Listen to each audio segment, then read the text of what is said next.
Hello, this is Lars Ubirai from towncapper.info. You're listening to Scene World Podcast.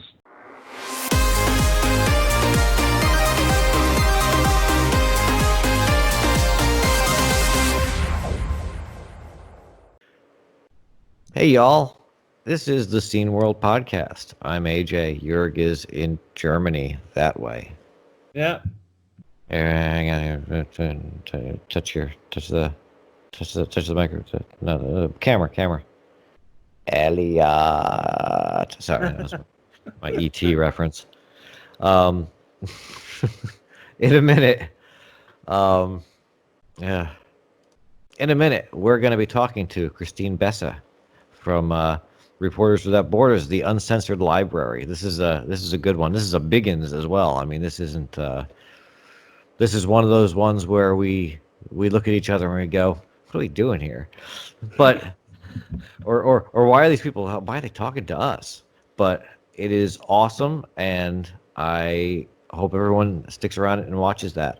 Before that, we've got a couple of pieces of news that we're going to get to. I will let Joerg start. I've actually got one that I found, so I'll let you begin, sir. Yeah, well, unfortunately, the Japanese guitarist, composer, and band leader Ryo Kawasaki died on April the 13th at age 73. He was the first to develop a guitar synthesizer in cooperation with Roland and Korg, and his album Ryo Kawasaki and the Golden Dragon Live was one of the first all-digital recordings, and he also created the Kawasaki synthesizer for the Commodore 64, which actually had like 4 parts of that software. Right.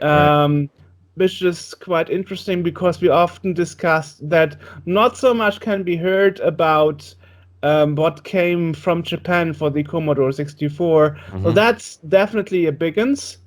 And this music software was released in '83, so more at the beginning of the Commodore 64 life. Right. So, So actually he created the Kawasaki synthesizer, the Kawasaki Rhythm Rocker, the Kawasaki Musical, Misquili, and the Kawasaki MIDI workstation. Okay. So a lot of stuff he did for the Commodore 64. Yeah. Definitely. Yeah. So that's probably something to look out on eBay for me. Now that I actually just saw one. I believe I just saw one looking around last night. I saw it because it's it's because normally what you see is that chintzy keyboard that the playing keyboard that just sits on top of the C64. You see those all the time. But last night when I was looking through eBay, I found this other thing, which was like a keyboard and synthesizer and all that stuff for the 64, and I think that's probably what it was. I'll see if I can find that again and send it to you. If you want to get poor. We all have to make hard choices for this hobby sometimes. On the other hand, another death case, Uwe Peters, ETP, Electronic Technic Peters, who was an online trading store, and he also was an official repair business for Commodore licensed.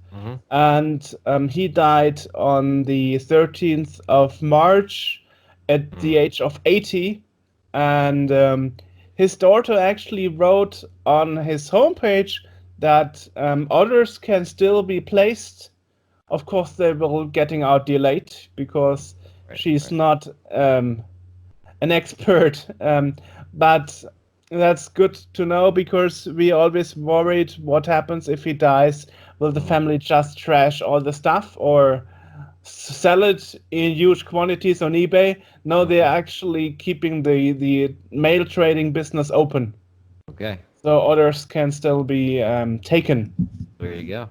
Yes, Sitzspieler, who is known in the German retro scene for making recordings and releases on CD, for example, about Zit Music.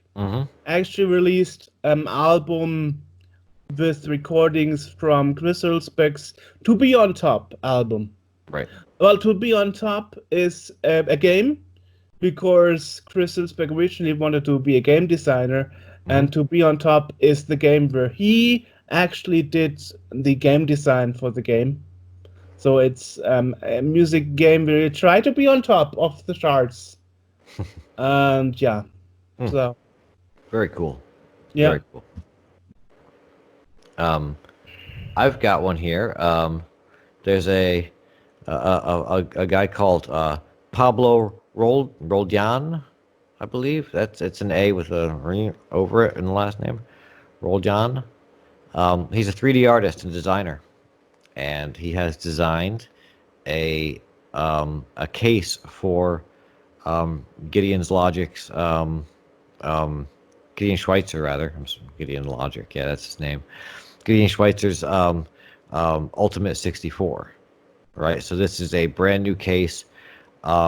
We don't know. It's a proof of concept he's released. There's no plans for it. Like there's no printing information. So we don't know if he's going to manufacture it or if it's just something he did.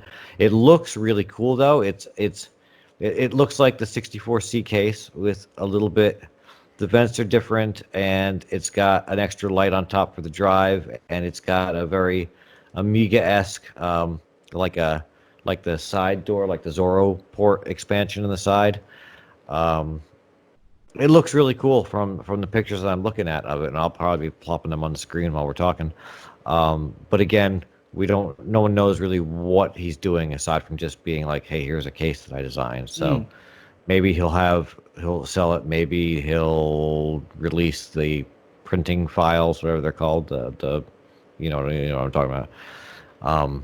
So they can be 3D printed. Yeah, so they can be 3D printed and be of awful quality, because that's what 3D printing does. Not always. Not always, but more often than not, I'm disappointed by 3D printing. Really? Well, it depends on the material, on the quality of the printer. It does entirely. Like there's a it's actually over here. It's next to me. The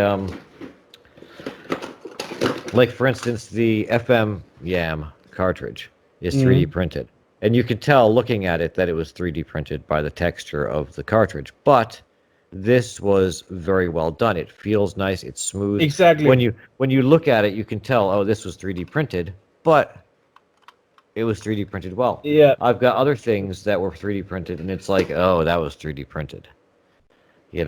So hopefully, whoever, I'm sure that if they release the files to do that, there will be some versions online that are nice, and some versions that look like someone made it out of spaghetti.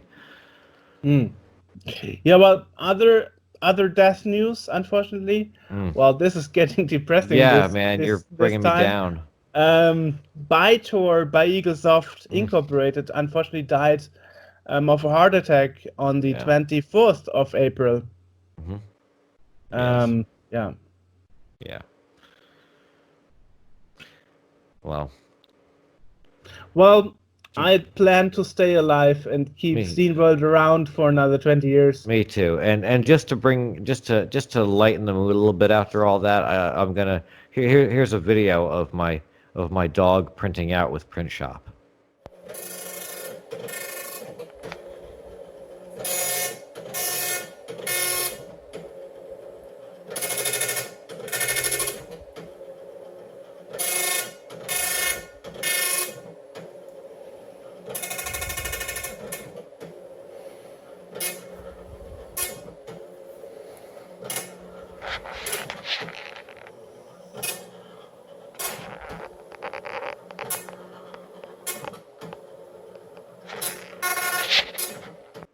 Nice.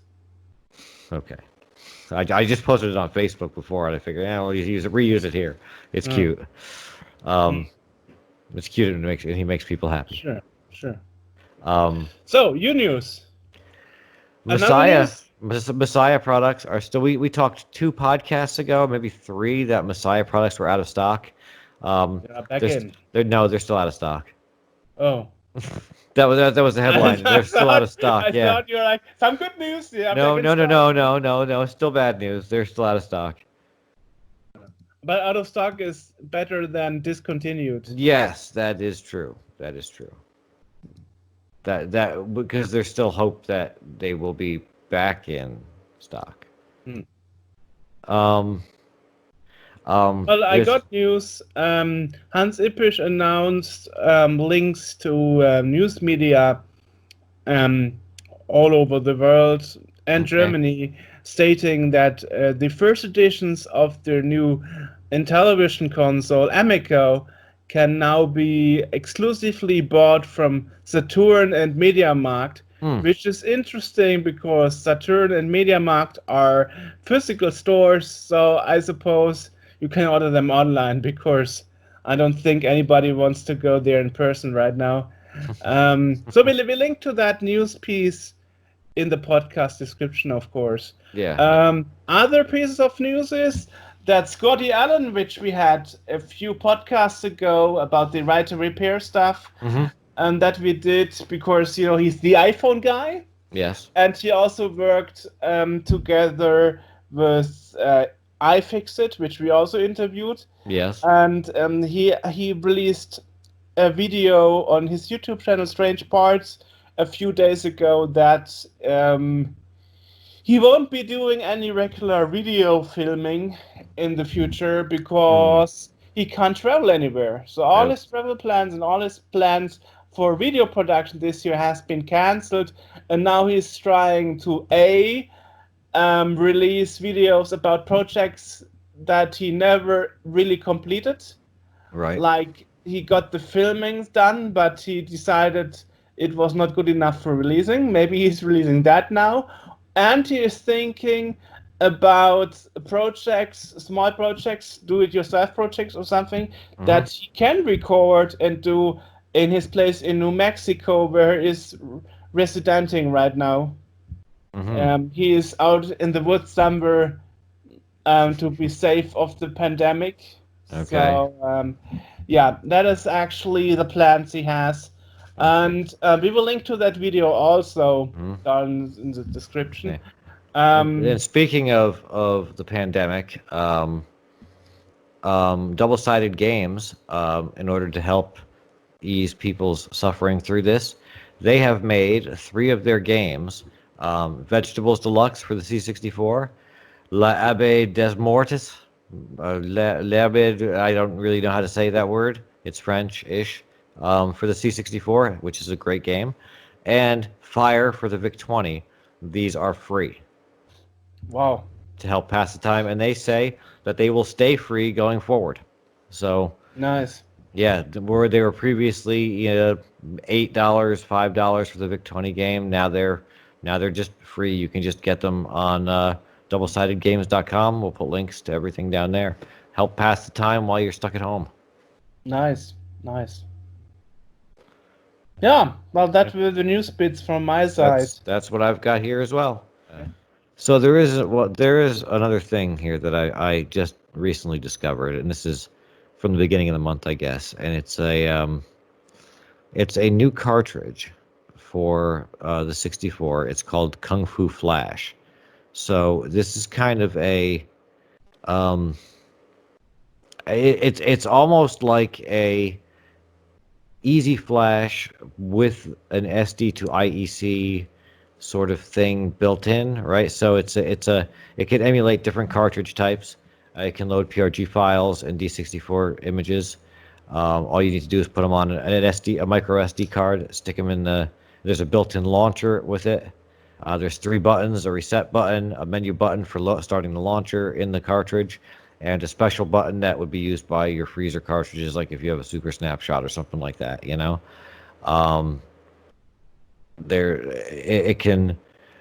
can act as it can use normal cartridge things. It can use Action Replay, Final Cartridge 3 Plus, Simon's Basic, Ocean Type 1, Epic's Fast Load, Super Snapshot, Easy Flash cartridges it can use.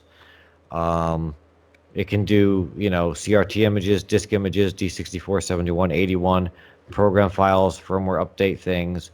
You can also plug it into USB for updating, firmware and drivers and so forth.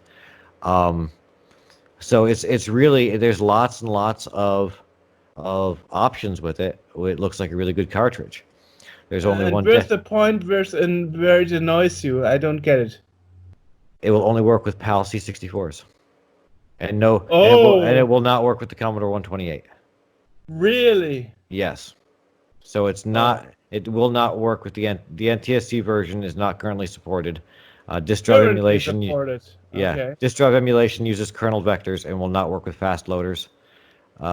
Currently, and REL files are not supported, and there is no write support. So a long list of not supported things. yes. So there's like some really good things about it, but then at the same time, it's like, oh yeah, I can't use that at all because the two machines I have are an NTSC C64 and a 128, neither of which it'll work on. Why don't you convert one to a PAL machine? Well, again, I made a proof of concept. It's a matter of $48 or something. It's less than that. It's a VIC chip. It's the switchable thing from Individual. The 8701 or whatever that chip is. Generator, Yeah, the clock right. generator replacement. Right. Yeah, and that's it. That's like, and you gotta cut a jumper, or solder a jumper. I don't remember which it is. No, you don't need. You don't need it because that's in the clock generator too. Oh, okay. It's all, and the clock generator replacement is actually working around the circuit, so you don't need to cut a trace. Okay. So yeah, I mean it's I actually did that with my 64. I just didn't have a PAL monitor to hook it up to. But again, for the the purposes of nostalgia and whatnot, I kind of prefer the NTSC. That's me. Like I can use, if I want to do something in PAL, I use the emulator. I don't concern that much with running the actual hardware with that, just to do something that I normally wouldn't need to do. I'm different. I got an SX64 NTSC in 2008 just to be able to test NTSC stuff. See, that's something. If a PAL SX64 came my way, that would be a totally different thing because I don't need to worry about getting the monitor for it. I don't need to worry about, I know, because that's why I got it. Yeah, I'm picky about my monitors. Like I've got these monitors over here, the Dells. They have S-video input, right? They really nice sharp picture. I don't like that, right? This guy here has S-video input, but it's an SD LCD, so it looks just like what your CRT would look like, kind of. It's got that little bit of fuzz to it that makes it look. I prefer the CRT altogether. I do as well, but try to find one that doesn't cost your kidneys.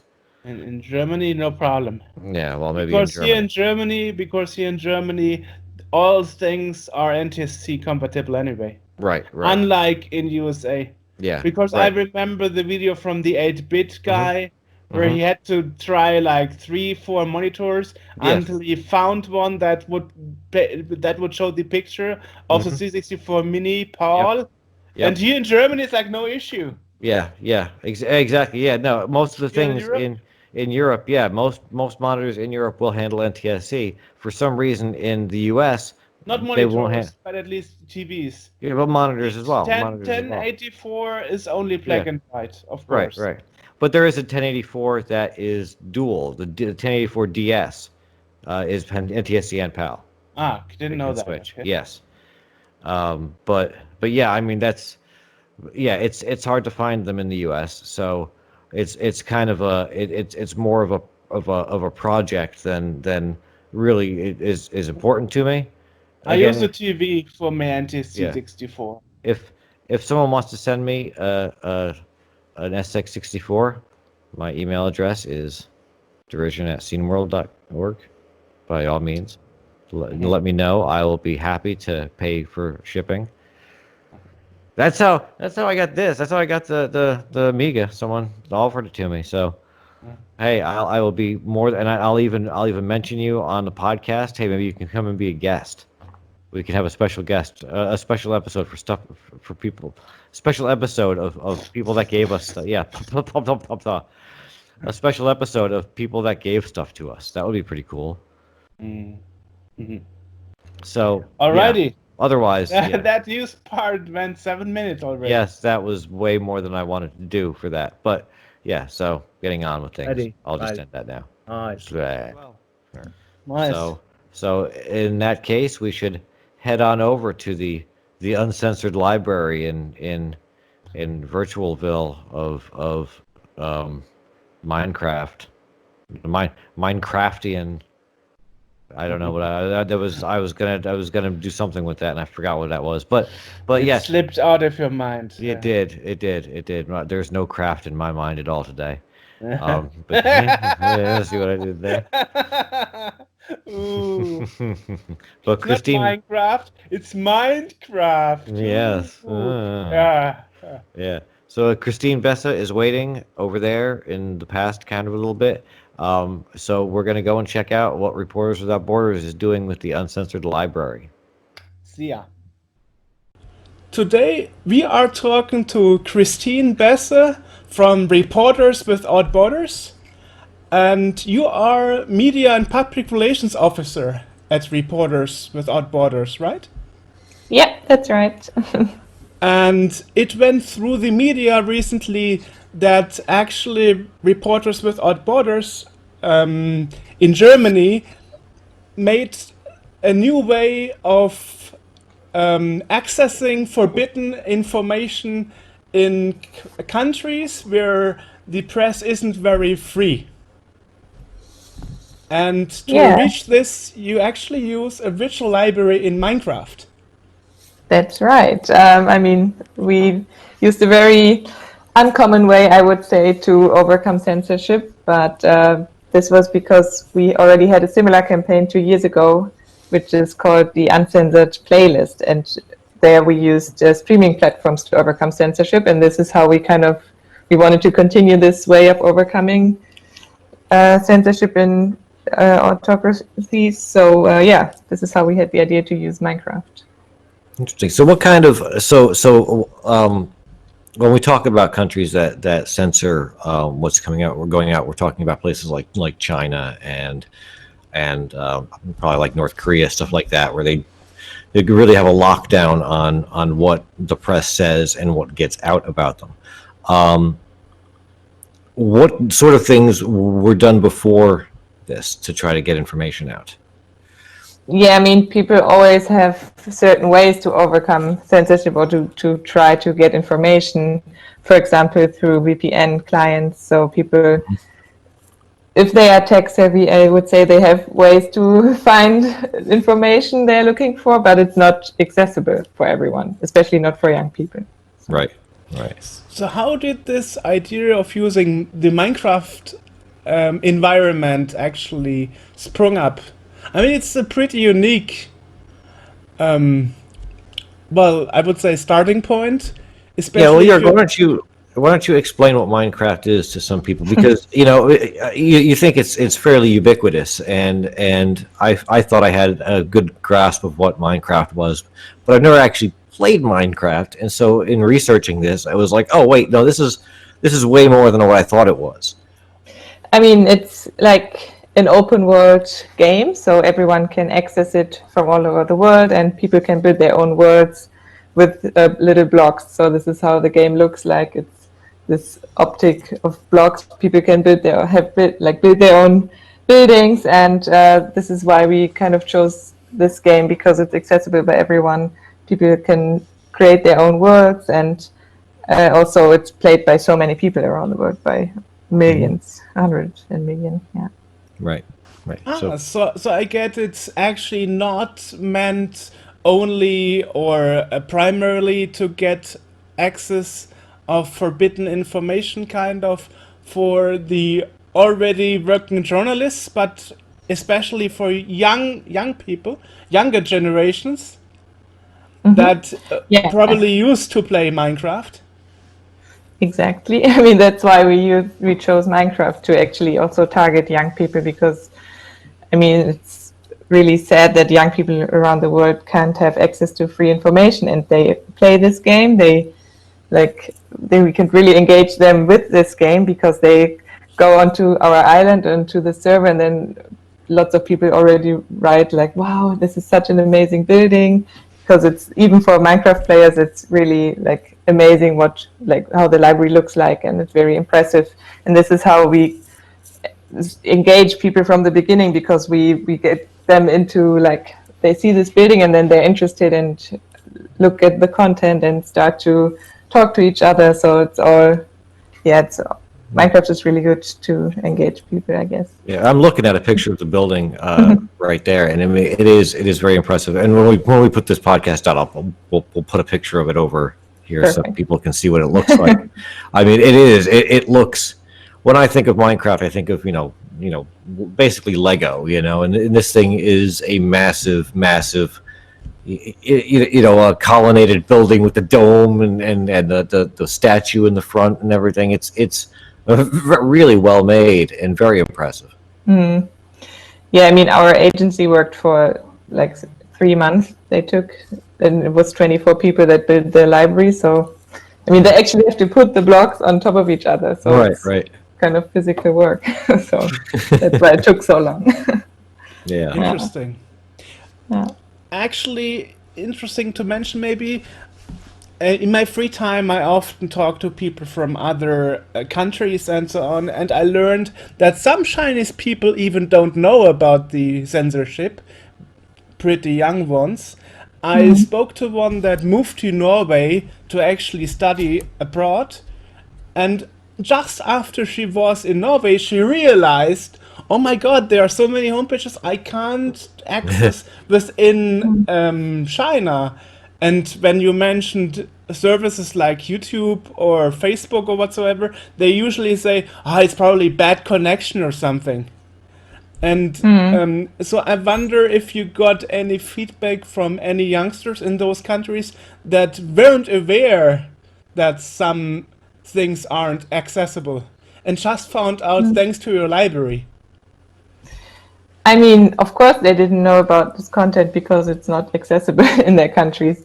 So we kind of got lots of feedback from people that read the articles and got really into the topic of press freedom for the first time, but not specifically that someone said, "Oh, I always wanted to read this," because if you don't know about it, how would you say that that you want to read it? Yeah, but at least we know that lots of people. Also not from the countries that we target in our library, but also from other countries, really, they ask questions, like you said, they talk to each other because there's this chat in Minecraft. So we see that people really learn a lot, and it's kind of an educational tool as well. So, for example, if people from the US, they don't think that they are so low on the press freedom index, and then they're like, yeah, why is that? And they can also, for example, if there's someone from Russia, they can ask people in Russia or young people, how is the situation? Is it really that bad? Can you really not? Because for us, for example, in Germany, you can't really imagine that you are not able to access websites or that you're not able to access information. So it's also a kind of an educational tool. I think it's always a matter of perspective in a way. Because I know somebody, for example, that works as a press person in Russia, and she works in retro gaming field. So she writes articles about the old times of computing in Europe or something, and I guess such a topic's not really regulated by the government of Russia, so she wouldn't really feel any barriers or something. But I guess if it comes to other topics like COVID-19, for example, at least here in Germany, it's often discussed if even the information is correct. So I guess it really depends on the topic. Yeah, also, but also some independent platforms in general are blocked. So I mean, Granny Roo, which is in our library, they talk about lots of different topics. LGBTQ plus also, it's a very big topic they write about, and of course that's not really accessible in Russia. So yeah, but like you say, it's probably a way of perspective. So, are there any precautions you take to make sure that your uncensored library doesn't get attacked? I guess this also makes it a target in a way. Yeah, we had hacking attacks already. So yeah, but until now, like it was taken down for a few hours sometimes on the weekend when they were like, yeah, also when there was a run on the library. But for now, we could keep it up, and we have we look like our agency is looking for like security measures and how we can secure it further. And also because we don't want it to be censored, of course. Right. The good thing is that you can download the map on our website, so people can download it for themselves and then upload it again on their own servers. So this way it will be spread all over the world. So if our server gets censored one day, it's already available everywhere. Yeah, 'cause I was going to say, Yeah. since this is over the internet, all it would take really is the government deciding to censor that chunk of internet, and now suddenly people can't access this. But by making it downloadable, then you have essentially it's whack-a-mole. They stomp down one and it pops up over here, and then they stomp that Exactly. down and it pops up over there, which is Yeah. fantastic. And yeah, so many people already downloaded it, like over 60,000. So I think it's, we can be sure that it won't be blocked very soon. Well, that's awesome. Yeah. And also thanks to using Minecraft, and you even made this very interesting for IT media around the world. I've seen it mentioned a lot of German media websites and also American websites. So it got really, really a hot topic in the last weeks. And yeah. Yeah. No, what did you want to say? I wanted to say, you said earlier at the beginning that you had other campaigns that weren't so widespread. No. I mean, I said that we had a similar campaign 2 years ago, which was also very popular. So, yeah. But this is like a very different target group. We never had like anything to do with gaming media before and gamers around the world. So it's very nice to engage with other target groups and young people especially. So, yeah. Especially with the popularity of Minecraft, because Minecraft is super popular. Yeah. I know maybe 10, 15 years ago, maybe when Second Life really became a thing originally, some places tried to do something similar, not necessarily using it as a way to get around censorship rules, but as a way to have like an online virtual presence. The only problem is that there's like 4 people that actually still use Second Life at this point, so it still exists, but nobody knows about it, and it's so kind of I guess just broken up that you can't find anything anymore. Yeah, I guess we can be lucky that Minecraft has been so popular for such a long time and it's built up its audience. Right. And there's no signs that it's losing any popularity. Yeah, exactly. Especially not with the Uncensored Library. Yeah. No. I guess there's another reason. Also, compared to other things like Second Life, Minecraft is available on all platforms you can imagine. If it's a Switch, a mobile phone, a tablet, it's basically everywhere. Yeah. And also in almost every country. Yeah. Almost? Is there a country it's not in? Yeah, I mean, China actually has a different version of Minecraft, so our library is not accessible there. But that's also one of the reasons why China is not in one of the rooms in our library. Okay. Interesting.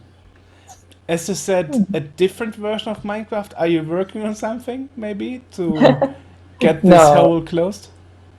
No. That's too much to build a whole new server or library on another server that works there. What we got to do is we got to start smuggling in Minecraft to China so they can begin their own servers. Yeah. But yeah, that's another task for another time.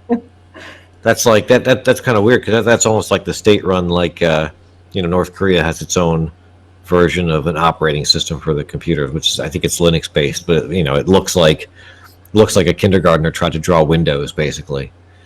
You know, it's that's kind of, and Yeah. it probably just stopped at certain things. Now, what kind of information, I'm trying to figure out how to pose this question, and words aren't really working. How have you seen this help socially? Like how have you seen this have an impact as far as getting information out? Like what kind of information are people benefiting from, and how are they benefiting from getting that? Like one thing that is really amazing is how people all over the world engage with the topic of press freedom. So it's not only in these countries, like in Egypt, of course, there are also people can finally access information about internet laws or like things they couldn't read about before. But in general, it's very nice to see how people can benefit from information about their own countries, and even though maybe they just wouldn't access the website of Reporters Without Borders, so it's nice to put this information to gamers in this way. So Right. I think I need to play Minecraft now. yeah, I'm also playing much more now, but You mentioned agency.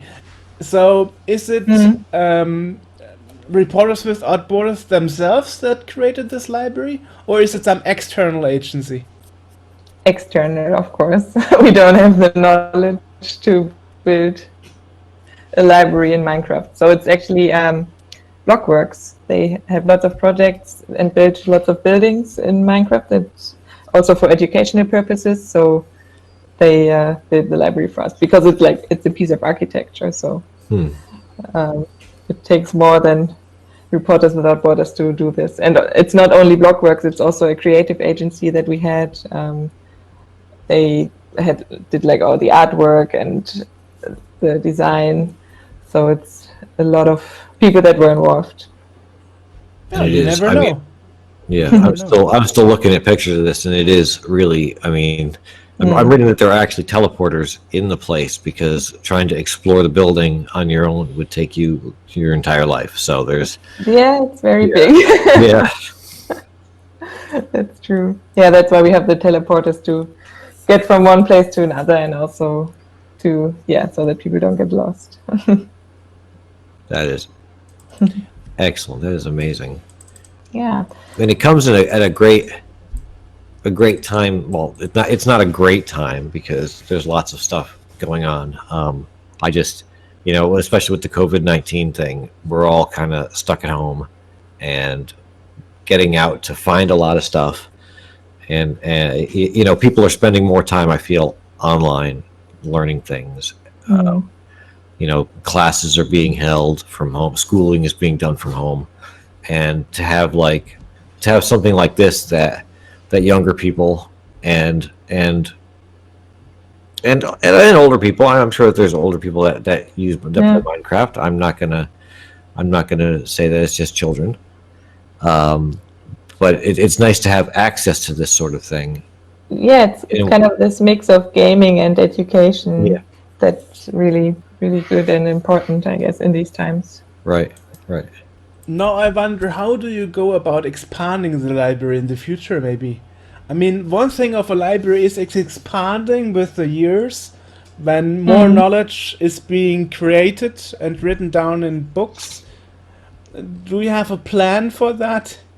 Yeah, I mean, we already added some articles, and also we add Corona information, because as Reporters Without Borders, this topic is very important for us because it has lots of effects on press freedom. Censorship in countries, journalists get jailed, and there's so many cases all over the world, and we have information that we want to add about Corona and how it affects press freedom.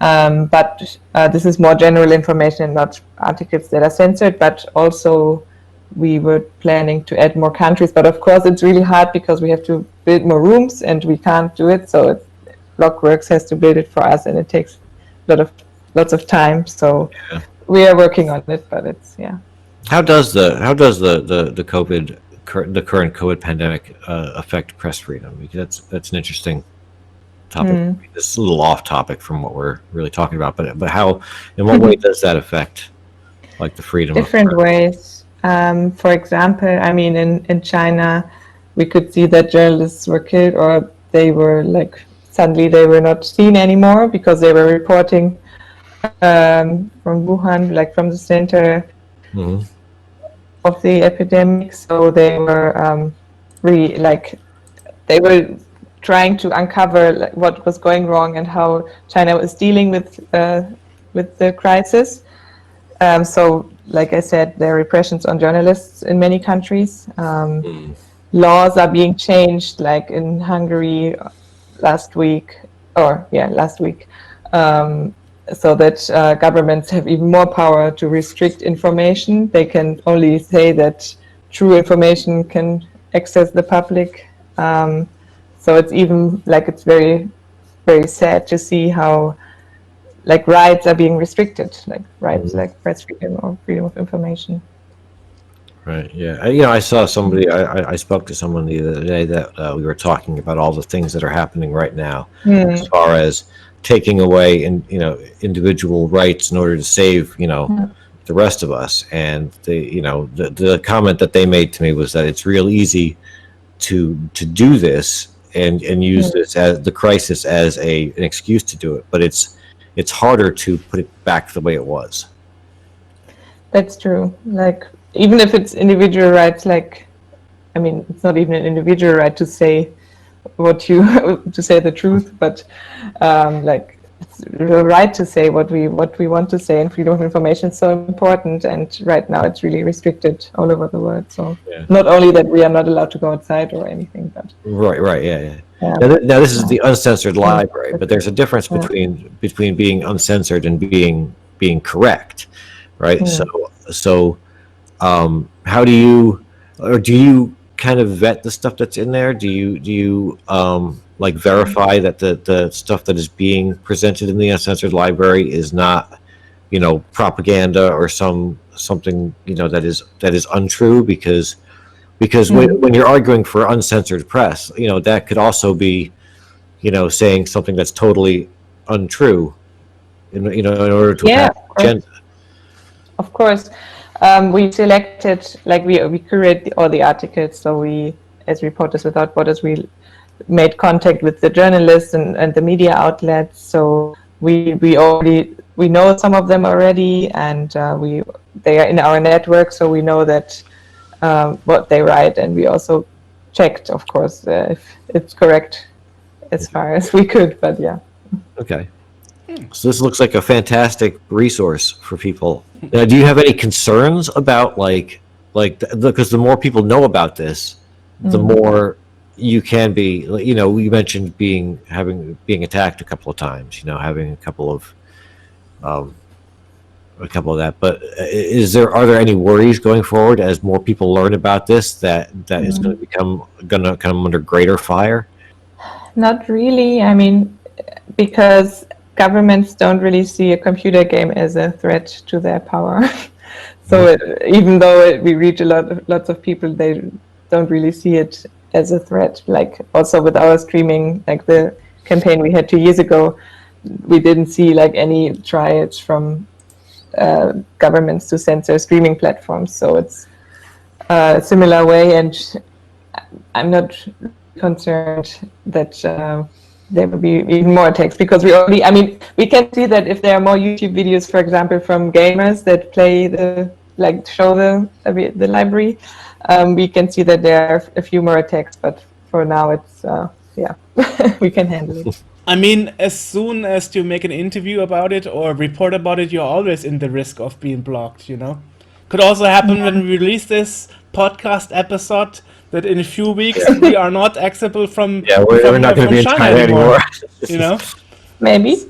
So but that's always what we have to put up with, I guess. Before we did this, Joerg asked me, is it worth the risk that someone's going to notice and suddenly we're blocked? And I was like, well, yeah, because this is we talk on this podcast about old games, and people that are producing, new video games and this and that. And ultimately in the course of human history, this is, they're fairly insignificant things, whereas the freedom of press and the ability to get information where it needs to be without being hindered by governments and censors and everything else is a much more important topic than, somebody made a new shoot 'em up game, for a 40-year-old computer.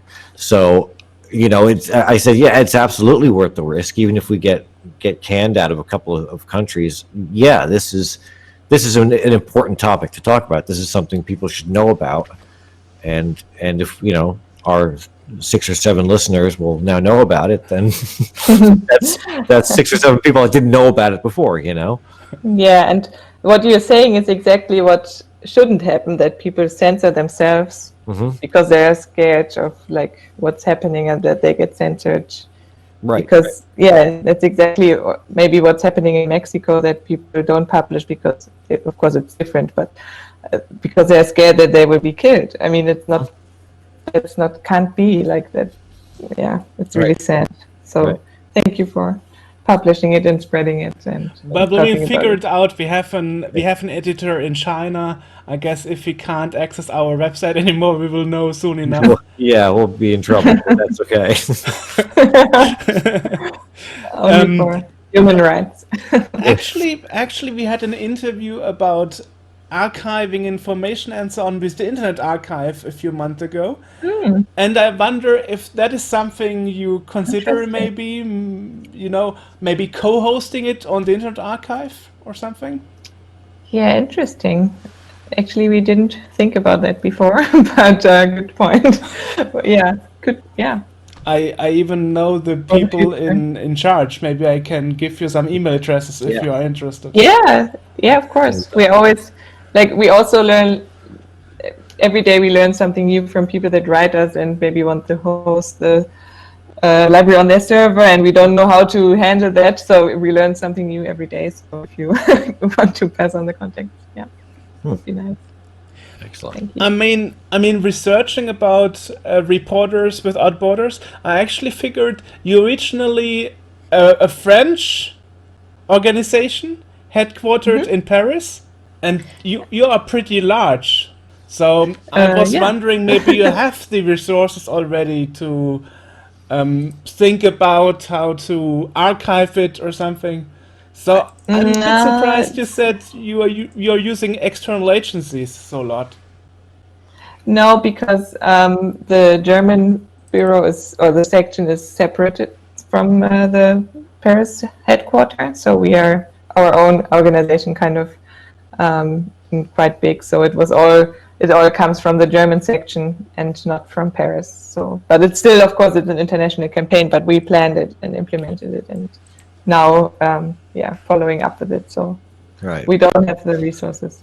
Yeah, we're not talking. Reporters Without Borders is a fantastic organization, but it's still, it's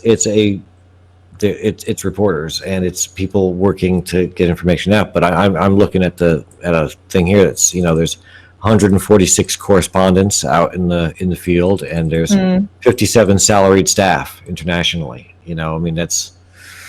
That's not it's not a massive conglomerate of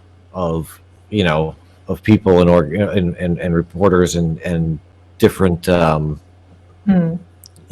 probably isn't a I don't remember what I was talking about just a minute ago. My brain just shut off. Fortunately, we're not live, so we can edit that out. Perfect. What I'm saying though is that there's the resources to there's not like an R&D section that's really working to figure out we can do this, and then we can make that. It's mostly focused on reporting and gathering the information and coordinating that. Yeah, mostly focused on researching which countries harm human rights or harm journalists, how we can help journalists in countries where press freedom is not normal or not common. So This is what we focus on. Thank you. Well, on the other hand, you are very much known. I mean, I knew about Reporters Without Borders before we had this interview here, and Oh, yeah. so I guess that's a good thing. So you can use your how to say fame to spread new ideas. Yeah. I just wonder, how do you go with new ideas? Do you have a department that, or somebody that thinks about new ways of making information accessible to countries that has problems in this area? How do you generally work out new ideas? Usually it's in cooperation with creative agencies because they are desperate to do something for a good cause. So they write us and come up with lots of ideas. And then also if we want to do a big public action, we go to agencies and ask them if they can support us, if they have any ideas or if they can put our idea into practice. So usually it's always with agencies that help us and support us.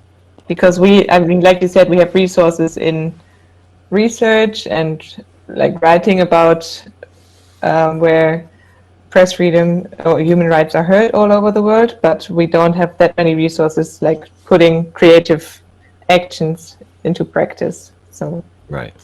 that's where we need help. So this means this interview is also a way for you to make it accessible to a new audience. Yeah, I mean, I'm happy that we can talk to a new audience, and I'm glad that people engage with the topic and Reporters Without Borders, of course. And if we like when new people follow us on social media, we love it when they ask questions or like if they know about it for the first time. Even maybe it's totally okay. You can ask any question you want, and it's very good to start to engage with press freedom, and because it's very important in these times. Well, where can people follow you to learn about this and to ask questions and to really get engaged and involved?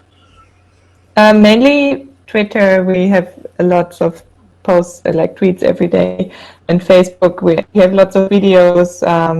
On Instagram as well, we post stories and inform about like what happens every day, and we really do a lot to engage with the public. So Okay, beautiful. on our German accounts, but also on the international accounts as well. We'll put links to everything in the podcast description below, and probably on the video down there or there somewhere at the bottom of the screen. Perfect. Great.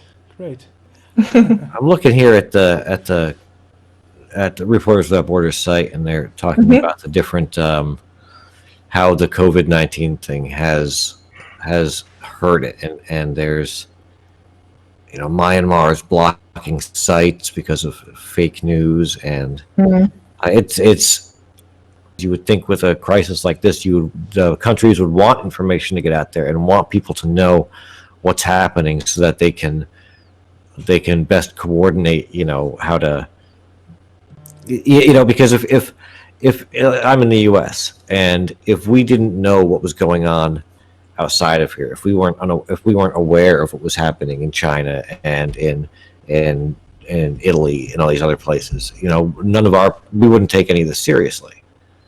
But it's just strange that countries are trying to stop people from covering the outbreak in their oir countries.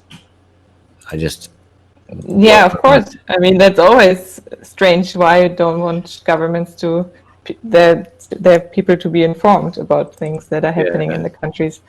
Because they want to have the power, because they want to lead like what information is published, and they don't want the journalists or the media to have the lead in this. So they have the power in like coordinating or communicating what they want also to other countries. Yeah. Because it's all about diplomatic relations, of course. So it's very sad. Yeah, it's a strange world that we live in now. Yeah. I guess it also depends a bit on the culture and where you're coming from. I know in my city here of Mannheim, when we had 2 cases, people weren't worried, you know.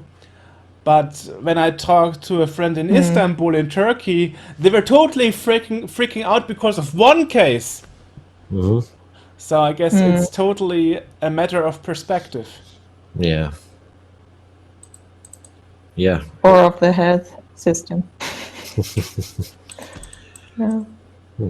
Well, thank you for taking the time to sit with us Yeah, and sure. talk about this. This has been awesome. And as I said, I have to go now download Minecraft and check this out because it is fascinating and it really is massive and it's huge. And Yeah. hopefully people are watching the video version of this so they can see the pictures that we're putting up. So that They can should, see it. or else they were missing out a lot. Yes. Just Missing out on one your question. beautiful face. Yeah. that's Okay, right. great. Thanks a lot.